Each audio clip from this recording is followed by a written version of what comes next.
Oi, pessoal, boa noite, tudo bem com vocês? Espero que estejam todos bem. Eu estou muito feliz de estar aqui de novo, apesar de ser virtual, né? Mas estou muito feliz de poder compartilhar mais uma aula com vocês. Escolhi um tema que eu acho que é bem bacana, embora seja meio clichê, meio banalizado, mas nós vamos conversar um pouquinho o que afinal é a felicidade, como conquistá-la, se ela existe. A gente vai fazer algumas reflexões sobre isso, tá bom? Então vamos lá.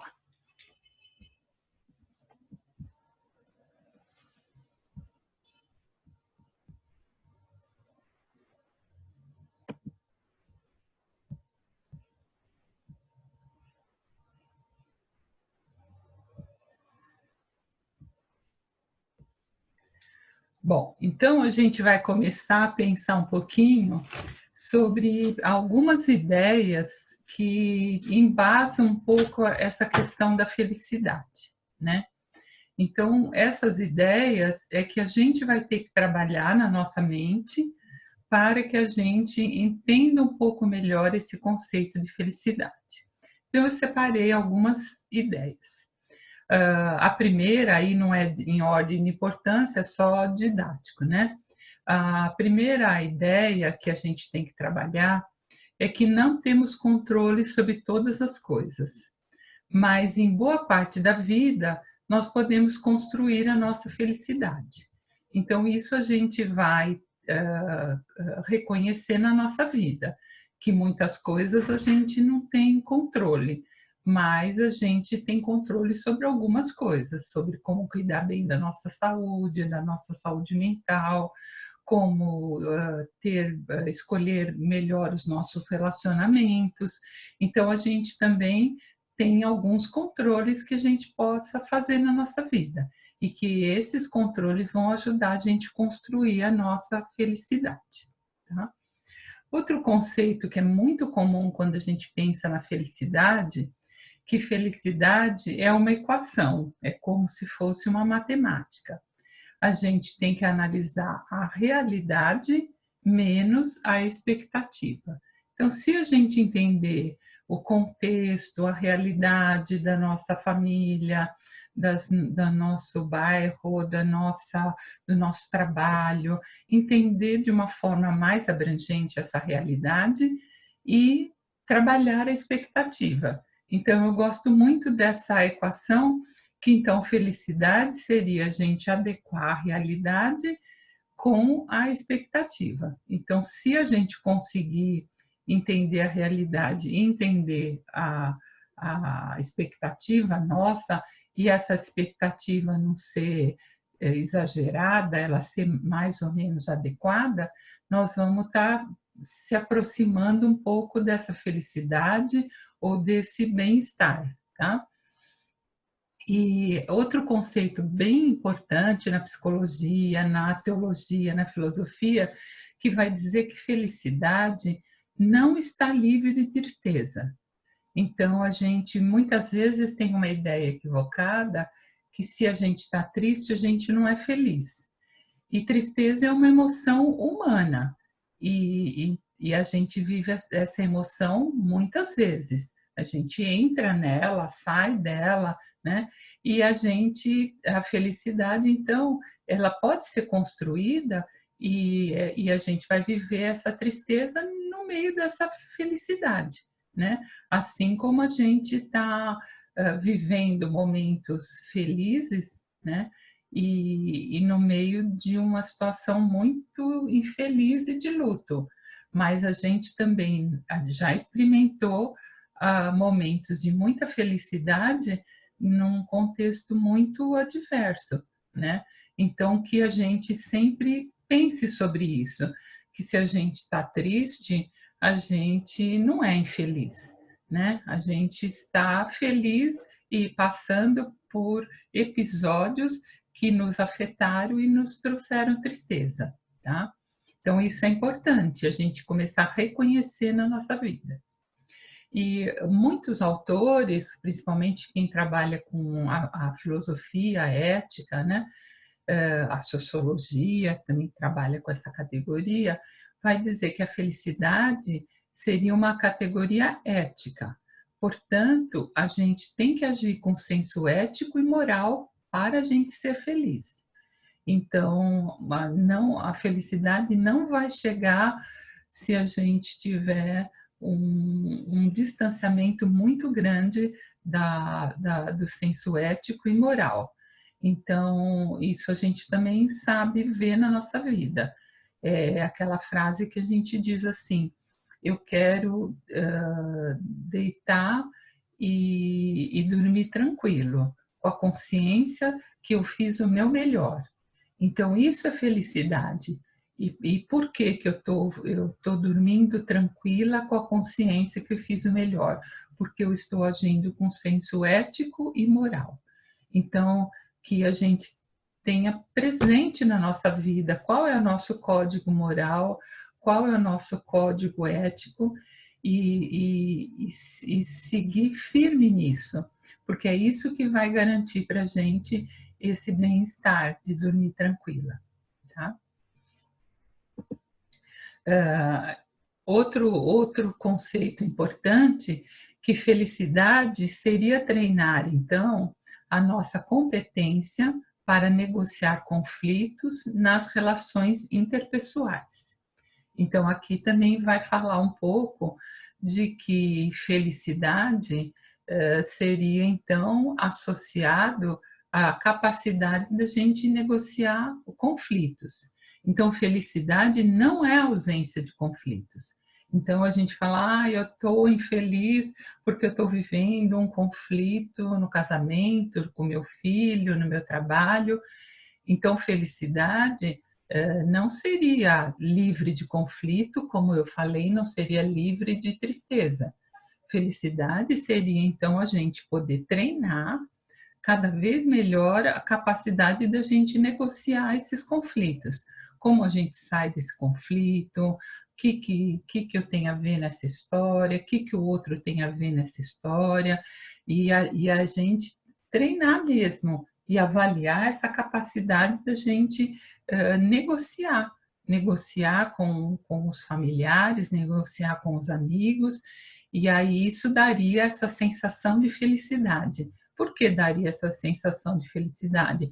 Porque a gente estaria avaliando que a gente está crescendo, está amadurecendo, uma coisa que doía muito antigamente, magoava muito, traria muito ressentimento, hoje já não traz. Então, esse crescimento, esse desenvolvimento, teria que estar agregando felicidade para a vida da gente, no sentido de que eu estou evoluindo, estou crescendo, estou expandindo a minha mente, estou expandindo o meu espírito, estou sendo uma pessoa mais amorosa, mais integrada, mais equilibrada. Isso daria muito bem-estar ou felicidade, tá? Outra ideia de que felicidade seria a gente mapear e analisar a qualidade dos nossos pensamentos. Então, na outro videozinho que eu fiz para vocês, eu falei muito da importância da gente observar os nossos pensamentos. E isso é muito importante, a gente tem que mapear e conhecer os nossos pensamentos. Qual é a qualidade do meu pensamento? Porque se eu conseguir mapear e entender que pensamentos eu estou tendo, se pensamentos muito catastróficos, eu estou generalizando muita coisa, eu estou polarizando muito, dependendo dos meus pensamentos, eu vou ficar muito infeliz. E a felicidade seria eu mapear os meus pensamentos e ter uma qualidade melhor de pensamentos, envolvendo amorosidade, envolvendo uma afetividade maior pelas pessoas, pela natureza, ter esse desejo de ter pensamentos altruístas, de ajuda, né? É aquele movimento de colocar o nosso coração, né? Nosso coração tem que pulsar e nos arrepiar, vamos dizer assim, para que a gente vibre numa sensação mesmo de que eu estou caminhando com os meus pensamentos para o melhor, né? Então, não esqueçam de mapear os seus pensamentos, de recordar um pouco isso, porque os pensamentos, eles são fundamentais, tá? Aí, complementando, né? Pensamentos equivocados e crenças limitadoras é igual a infelicidade e sofrimento. Então, isso a gente vê muito na nossa vida, eu vejo muito no consultório com os pacientes. Toda vez que a gente tem um pensamento equivocado, uma crença muito limitante, um pensamento catastrófico, derrotista, vingativo, um pensamento preconceituoso, ideias que não são ideias evoluídas, espirituais, de crescimento, isso é igual a sofrimento.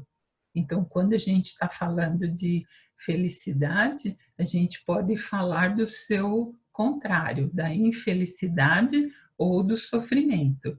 A gente pode perguntar para a gente: por que eu estou sofrendo? Eu estou sofrendo do quê? Eu estou sofrendo por quê? E aí eu ia atrás disso, né?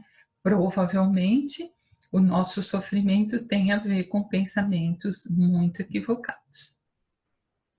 Depois eu vou passar uma lista, talvez no próximo vídeo, que são assim, uma lista dos pensamentos equivocados mais comuns.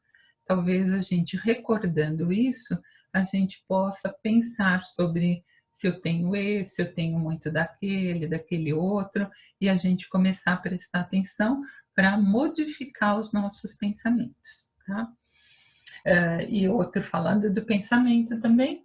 A psicologia positiva é uma linha da psicologia que trabalha muito com a questão do pensamento.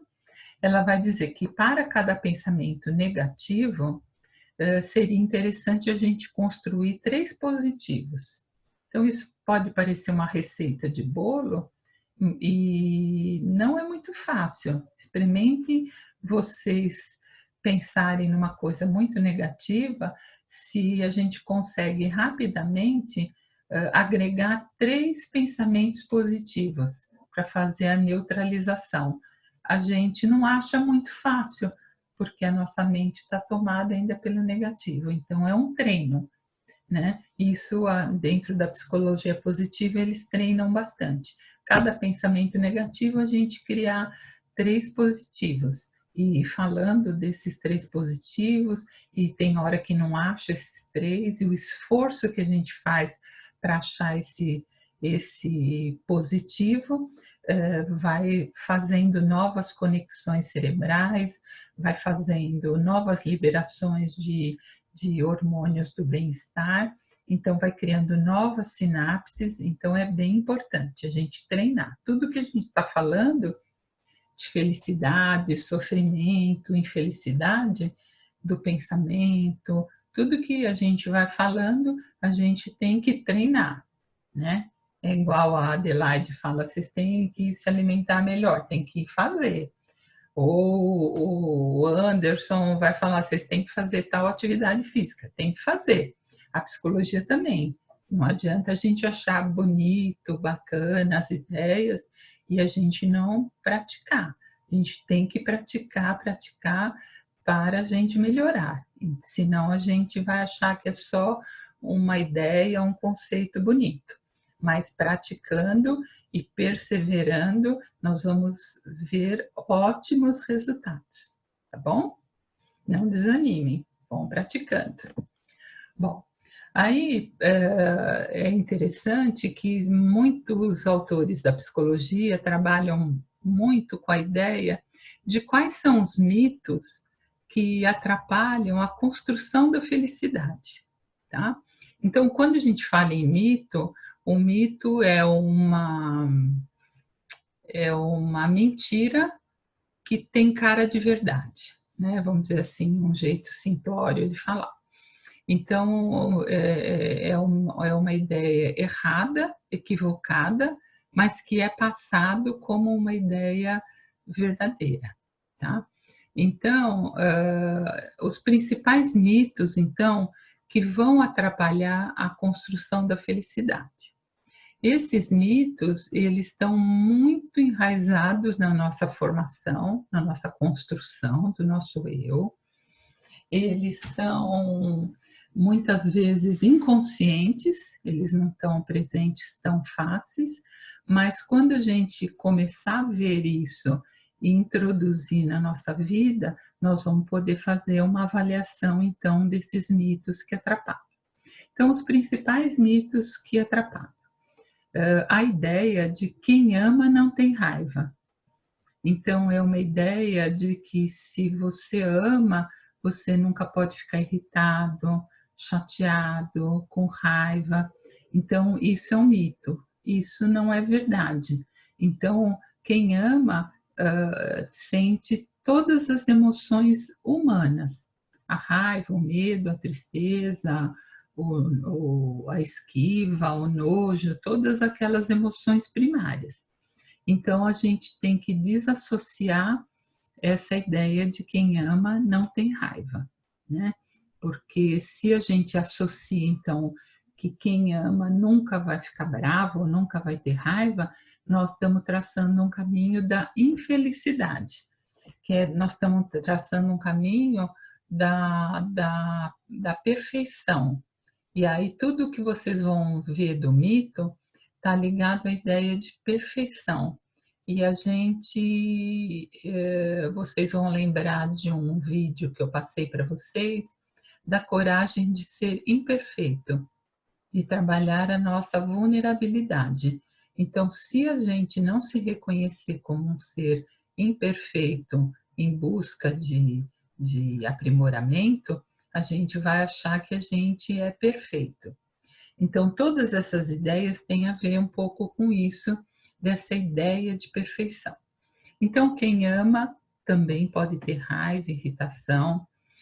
Outro mito de que os irmãos não brigam e que os irmãos não possam estar brigando, ou que então às vezes a gente fala isso. Ah, ele ama e odeia, né? A gente fala, ah, eles brigam e toda hora estão felizes.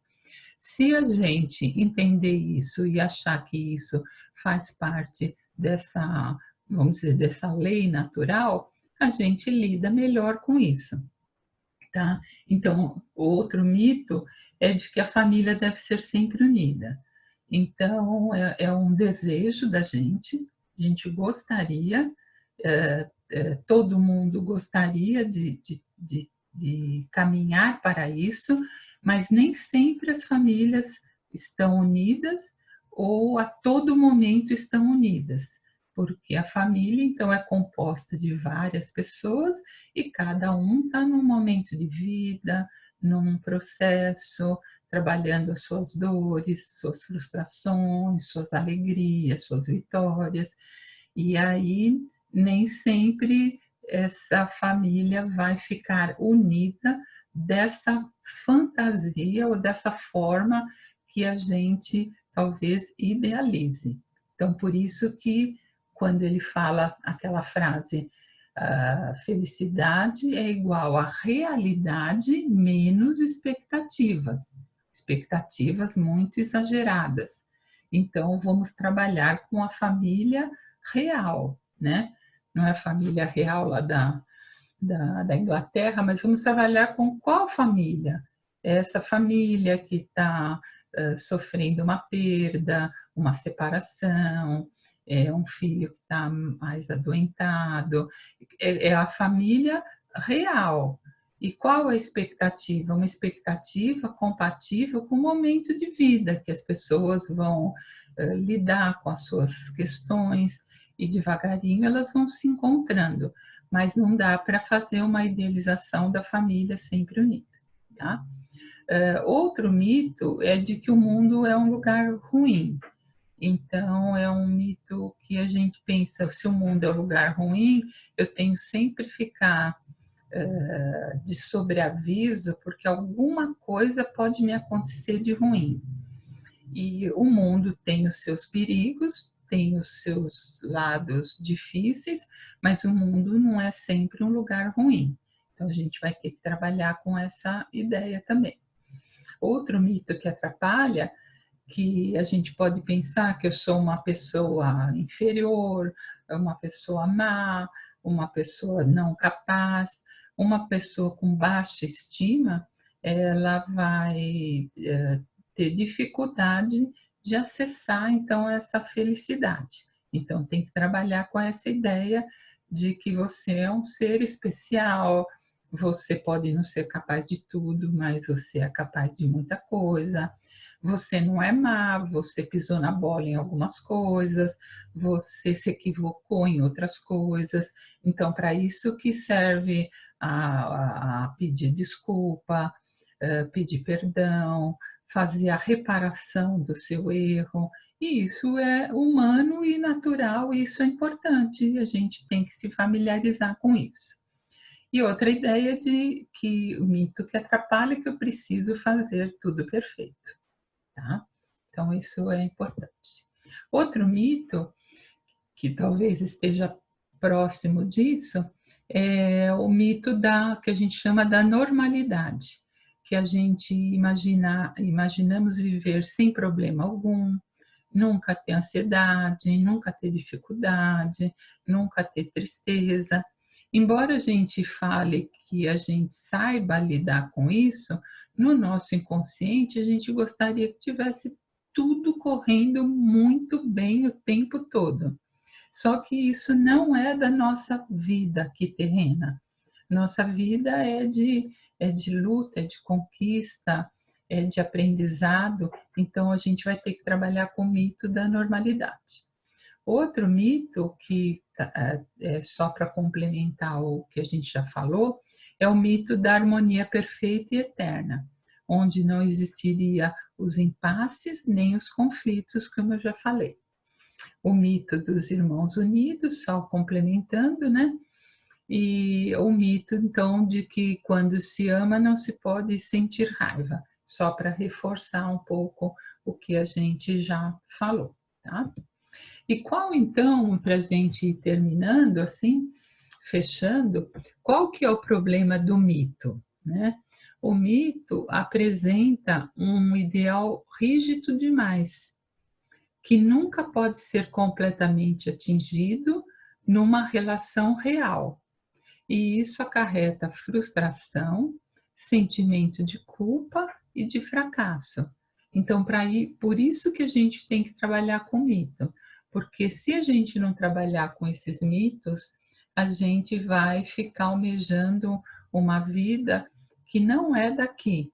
E aí a gente vai ser sinônimo, então, de sofrimento e sinônimo de infelicidade, que eu estou sempre esperando alguma coisa muito especial que aconteça, senão eu não serei feliz, tá? Então, a gente trabalhando esses mitos, a gente vai poder ter aquela felicidade do real, aqueles episódios felizes, gostosos. Quando a gente estiver infeliz, não vai durar para sempre. Quando estiver passando por um conflito, ele é um aprendizado, eu vou sair dele, e isso não precisa ser taxado de infelicidade, onde a gente tem esse jogo de cintura, que a gente consiga brincar com isso, né? E aí a gente possa ser feliz. Feliz como? Dentro do possível. E quando a gente fala, eu estou mais ou menos bem, né? Quando a gente pergunta para alguém, estar mais ou menos bem é estar bem, né? Então, quando a gente usa esse trocadilho, a gente fala, estou mais ou menos é porque eu queria estar num outro patamar da idealização. Mas quando eu falo, eu estou mais ou menos bem, então estar mais ou menos bem dentro da realidade, menos expectativa, é igual estar bem. Eu estou bem. Dentro do possível, eu estou bem. Dentro da realidade, apresentada, eu estou bem. Dentro do que eu tenho de conflitos e dilemas que eu tenho que melhorar, eu estou bem, eu estou caminhando. E se eu estou bem, eu estou feliz. Então, a gente tem que mudar um pouco esses conceitos de felicidade. Aí eu coloquei uma pequena poesia aqui para gente, que fala o seguinte: é preciso, então, há um tempo em que é preciso abandonar as roupas usadas, que já têm a forma do nosso corpo, e esquecer os nossos caminhos que levam sempre aos mesmos lugares. É o tempo da travessia, e se não ousarmos fazê-la, teremos ficado para sempre à margem de nós mesmos. Então, é um poema de Fernando Teixeira Andrade. Então, eu estou encerrando essa pequena reflexão, desejando uma super feliz caminhada para cada um de nós, que a gente faça essa travessia, então, de uma forma serena, mais leve, sem tanta cobrança, sem tanta culpa, e que a gente aprenda a lidar com as adversidades, aprenda a confiar no universo, aprenda a confiar em Deus, aprenda a confiar na mudança, né? Tudo na vida tem esse paradigma da vida, morte e vida, né? Sempre a gente lembrar disso, que morre uma ideia, morre um pensamento, morre um jeito de ser, para nascer algo novo. Então, que vocês façam essa caminhada com bastante equilíbrio, bastante serenidade, e vocês vão conquistar cada vez mais esse bem-estar, essa felicidade, tá? Um beijo para cada uma de vocês, cada um de vocês, e a gente vai se encontrar então no próximo, na próxima aulinha, tá bom? Fiquem com Deus, boa semana e tchau. Beijo para cada um de vocês.